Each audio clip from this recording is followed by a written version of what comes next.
Uma doutrina que tem a caridade como bússola. Uma filosofia que propõe a lei de causa e efeito como explicação para os males humanos. Uma ciência iluminada pela fé. Estamos falando do Espiritismo.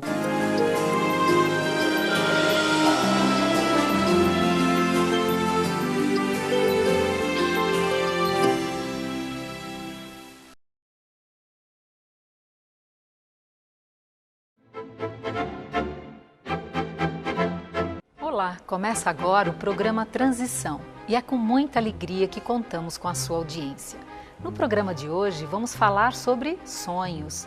Será que os sonhos têm algum significado em nossas vidas? Sonhar com pessoas que já morreram representa alguma coisa? Como é possível programar os sonhos? Para responder a estas e muitas outras questões, contamos com a participação do orador, educador e médium Divaldo Franco. Você acredita que o sonho tem algum significado? Não. Eu acredito que é alguma coisa do subconsciente de cada pessoa. Depende de pessoa para pessoa. Não. Divaldo, seja bem-vindo. Muito obrigado, é sempre um prazer que se renova. Divaldo, segundo Freud, os sonhos expressam o nosso inconsciente, são expressões do nosso inconsciente. Segundo outras pessoas, os sonhos nada significam, não representam nada. E para o Espiritismo, como o Espiritismo conceitua os sonhos? Por ser o Espiritismo uma doutrina científica abrangente, considera a área freudiana da libido como sendo perfeitamente ajustável a muitos dos nossos sonhos. Na visão junguiana, também nós temos uma percepção muito curiosa dos sonhos, dos nossos arquétipos guardados no inconsciente profundo e que eliminamos através dos sonhos, razão pela qual ambos recomendavam que nós anotássemos os sonhos para facilitar a interpretação simbólica. O Espiritismo estabelece que os nossos arquivos, não somente do inconsciente pessoal, como do inconsciente coletivo, as nossas experiências de outras reencarnações vêm aflorar em determinados estados oníricos. Aceitamos, à luz da doutrina espírita, aqueles que têm uma natureza eminentemente da libido, portanto os sonhos freudianos, como também aqueles que são os arquivos estabelecidos nos arquétipos de Jung. Mas o Espiritismo, analisando o indivíduo como um ser integral e não apenas como a psique e a matéria, vê nos sonhos uma maravilhosa oportunidade do desdobramento da personalidade para as denominadas viagens astrais. Equivale dizer que, parcialmente desligado do corpo, o espírito realiza experiências notáveis no mundo causal, de onde ele veio, conforme a tradição socrático-platônica no mundo das ideias. E muitos desses sonhos têm o caráter de premonição, de evocação de cenas passadas, de recordações de existências transatas, proporcionando, através dos sonhos, a libertação de determinadas cargas emocionais que muito nos afligem. Então, Allan Kardec refere-se no Livro dos Espíritos a respeito dos sonhos, como também de natureza espiritual, sem afastar a possibilidade dos sonhos fisiológicos. E alguns dizem que, através dos sonhos, conflitos vêm à tona. Esses conflitos, como são vistos quando aparecem nos sonhos, à luz do Espiritismo? Como libertação de determinadas problemáticas afligentes que nós procuramos escamotear ignorando. Seria aquilo que Jung denominou como os conflitos da sombra.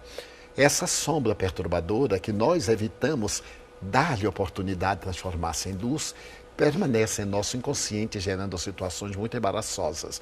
E quando não conseguimos fazer a ponte ego-self, não conseguimos fazer que a sombra seja absorvida pelo self, naturalmente nos sonhos nós liberamos. E graças a essa liberação de conflitos, diminuímos também os nossos transtornos de natureza comportamental. Algumas pessoas sonham com entes queridos que já morreram, que já desencarnaram e se perturbam muito com isso. O que você tem a dizer a essas pessoas? Muitas vezes, após o choque traumático da morte de um ser querido, o inconsciente arquiva imagens muito perturbadoras. E naqueles estados posteriores à morte, essas imagens vêm, através do sonho, atormentar-nos, dando a impressão que as pessoas estão sofrendo muito, que estão perseguindo, apresentando-se de uma maneira deturpada, porque são as imagens entorpecidas no inconsciente que se apresentam conflitivamente. No entanto, a experiência tem demonstrado que, na maioria das vezes, são encontros com seres queridos. E isto é muito confortador, porque enseja a oportunidade de o indivíduo ter certeza de que a vida continua. Eu tenho uma experiência muito curiosa a esse respeito. Faz muitos anos desencarnou um amigo muito querido que frequentava a nossa casa. E a família começou a perguntar-me como estará. E eu dizia, no momento eu não tenho ideia, porque esperamos aquele período de transição. 8 ou 10 dias depois, o espírito Joana de Ângeles disse-me, nesta noite, nós iremos levá-lo para que acompanhe o despertar do nosso querido irmão. No entanto, vou pedir-lhe para que mantenha muito silêncio. Eu confesso que fiquei um tanto confliteado. Será que eu seria tão barulhento que mesmo o estado de desdobramento iria causar perturbação? Mais tarde eu entendi. Às 11 horas da noite eu me deitei e ela me aplicou passes longitudinais. Não poderia explicar como aconteceu o fenômeno, porém vi-me fora do corpo, parcialmente ao seu lado. E de imediato, também sei que eu tenho uma noção lúcida de como fui transportado, vi-me numa região favorecida por uma luminosidade que não tinha um astro que irradiasse a claridade. E à distância eu via uma como construção pentagonal de uma matéria transparente, que do lado de fora me permitia ver o que se passava lá dentro. Era uma clínica de repouso dos recém-desencarnados. A benfeitora levou-me, adentramos-nos, e depois de atravessar vários corredores, subitamente eu vi o meu amigo amparado pela sua genitora, ela sentada e ele no seu regaço. Então eu tive uma emoção muito grande, e quando eu tive essa emoção, ele pareceu tremer. E Joana de Ângeles me disse, silêncio mental. Era necessidade de não emitir ondas perturbadoras. Mas nós nos adentramos no que chamaríamos a habitação, e nesse momento ele despertou, como alguém que desperta de um letargo comum ou de um pós-cirúrgico. Um tanto aturdido, ele foi identificando e súbito viu o rosto da mãe e disse, mamãe, você aqui, eu estou sonhando com você. Ela disse, não, meu filho, você já veio para casa. Então eu morri? Não, meu filho. Você se transferiu do corpo para a vida espiritual, ninguém morre. Você lembre, você era espírita. Ele chorou muito, fez perguntas a respeito da família que ela esclareceu com infinito carinho. Então ele passeou os olhos em volta do quarto e viu-me com o espírito Joana de Ângeles. Surpreso, ele perguntou-me, Divaldo, você também já morreu? Eu disse, ainda não. Era tão real e em Technicolor. Então ele disse, vim trazido pela benfeitora para levar notícias suas aos familiares. No dia seguinte ao despertar, eu estava perfeitamente lúcido do acontecimento. Telefonei à família, dei as boas notícias. Então isso ocorre a miúde com todas as pessoas em maior ou menor grau. Você trouxe um ponto importante, Divaldo. Às vezes nós despertamos, acordamos pela manhã com assim uma nitidez dos sonhos. Outras vezes os sonhos vêm todos fragmentados, sem sentido, enquanto uns vêm coloridos, os outros vêm preto e branco. Então, como essa questão da fragmentação e da lucidez do sonho? Aí está numa perfeita classificação. O sonho fragmentário são os arquétipos conflitivos da sombra. São as inquietações não digeridas do cotidiano. Aquele sonho pesado são os sonhos da libido sob outros aspectos. E aquele sonho Technicolor é o encontro real. Pela minha experiência, eu cheguei mesmo a dizer aos amigos, quando sonhamos em preto e branco, são clichês do nosso inconsciente.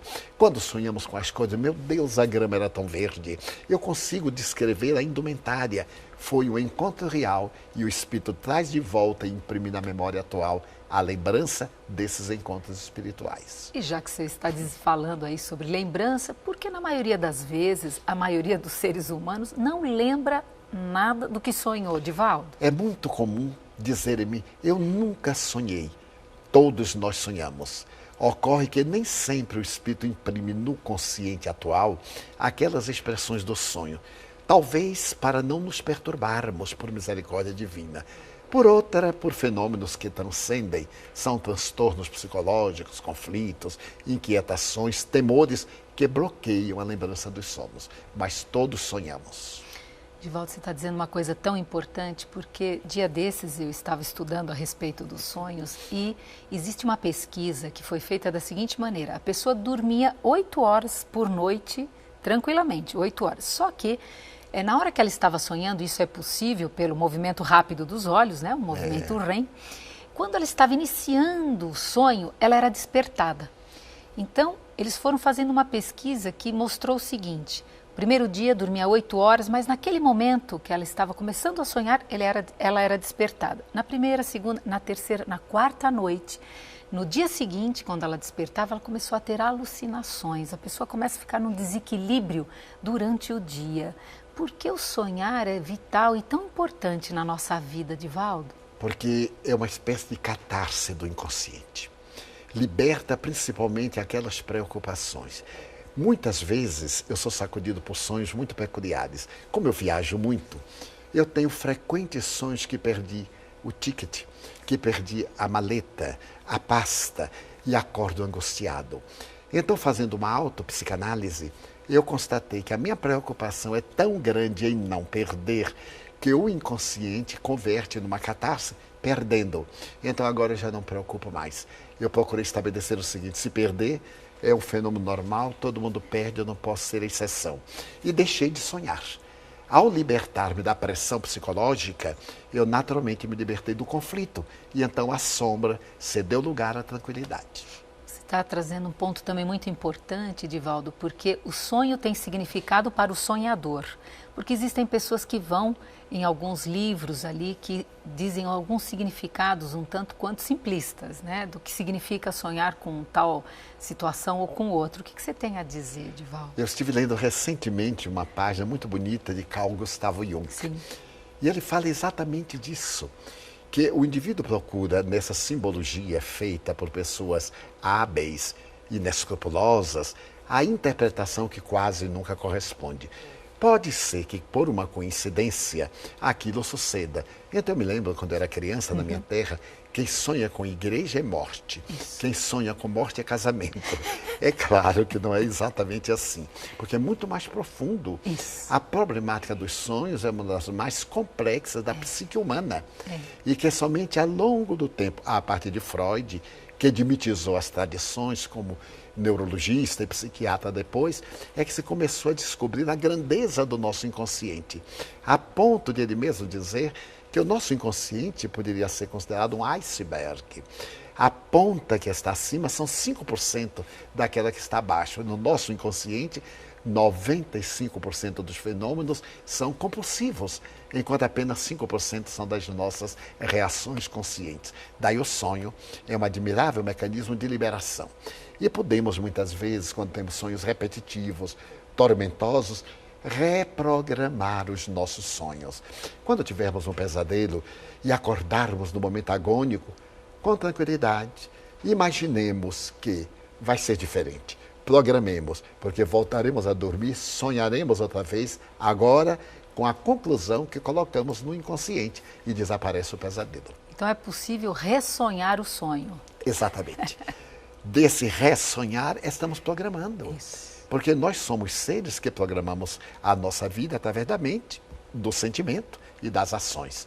Também no capítulo dos sonhos, já que nós temos o arquivo que de vez em quando libera para evitar perturbações mais graves, manter a homeostase entre o psíquico e o físico. Se nós colocarmos as boas ideias, sonharemos com coisas boas. E o que dizer daqueles sonhos em que as pessoas sentem que estão caindo num precipício, ou enfim, às vezes não é nem precipício, mas é a sensação do cair. O que você tem a dizer, Divaldo? Significam invariavelmente conflitos de culpa. A pessoa com seu conflito de culpa produz no inconsciente profundo a necessidade da liberação. Então vê esse tipo de pesadelos terríveis, especialmente de quedas. Mas é comum também a pessoa dizer: mas eu sonhei que estava voando. É um desdobramento espiritual. Obrigada, Divaldo, pela sua presença, pelas suas informações, e você, obrigada pela sua companhia. O programa Transição, a visão espírita para um novo tempo, chega ao fim. Hoje falamos sobre sonhos. Na próxima edição tem muito mais para você. Até lá!